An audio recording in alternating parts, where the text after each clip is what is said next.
છેલ્લા ઘણા સમયથી રાજકોટ સહિત સૌરાષ્ટ્રના અમુક એરિયાઝમાં એવા બનાવો સામે આવેલા છે જેમાં માણસોના ટોળાઓએ અમુક પુરુષો અને મહિલાઓને આ રીતે માર મારેલા છે કે એ બાળકોને ઉપાડી જનાર ટોળકીના સભ્યો છે અને બાળકોને ઉપાડી જવાનું કામ કરે છે.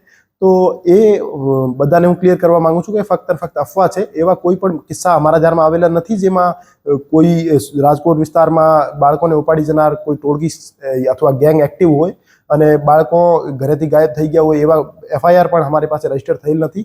હા, એવા કિસ્સાઓ જરૂર બનેલા છે કે આવી અફવા ઉપર ભરોસો કરીને ગલતફહેમીના કારણે માણસોના ટોળાએ અમુક મહિલા અથવા પુરુષોને માર મારેલા હોય. તો હું તમામને અપીલ કરવા માંગુ છું કે સોશિયલ મીડિયા ઉપર ફરતી એવી અફવાઓ ઉપર ભરોસો ના કરે અને કાયદો પોતાની હાથમાં ના લે. આપને કોઈ પણ ગેરકાયદેસર પ્રવૃત્તિ જણાઈ આવતી હોય આજુબાજુમાં તો આપ તરત જ લોકલ પોલીસ સ્ટેશનનો કોન્ટેક્ટ કરો અથવા 112 ઉપર કોલ કરો. અને તમામ વાળીઓને પણ હું અશ્યોર કરવા માંગુ છું કે એવી કોઈ પણ ગેંગ રાજકોટ વિસ્તારમાં એક્ટિવ નથી જેમાં જે બાળકો ઉપાડી જવાનું કામ કરતી હોય. તો આપ રીએશ્યોર રહો અને પોતાના બાળકોનો આપ ધ્યાન રાખો અને જે નાના બાળકો હોય છે એમની સાથે કોઈ ને કોઈ વાળી વારસ હાજર રહે જેથી એ પોતાની રીતે ઘરેથી નીકળી જતા હોય ત્યાં અમુક વખતે એવા કિસ્સાઓ ના બને. અને આપ એવી કોઈ પણ અફવા હોય તો એને પ્રોપર વેરિફિકેશન કર્યા વગર આપ વગર સોચ્યા સમજા કોઈ પણ વોટ્સએપ ગ્રુપમાં અથવા સોશિયલ મીડિયા પ્લેટફોર્મ ઉપર ફોરવર્ડ ના કરો.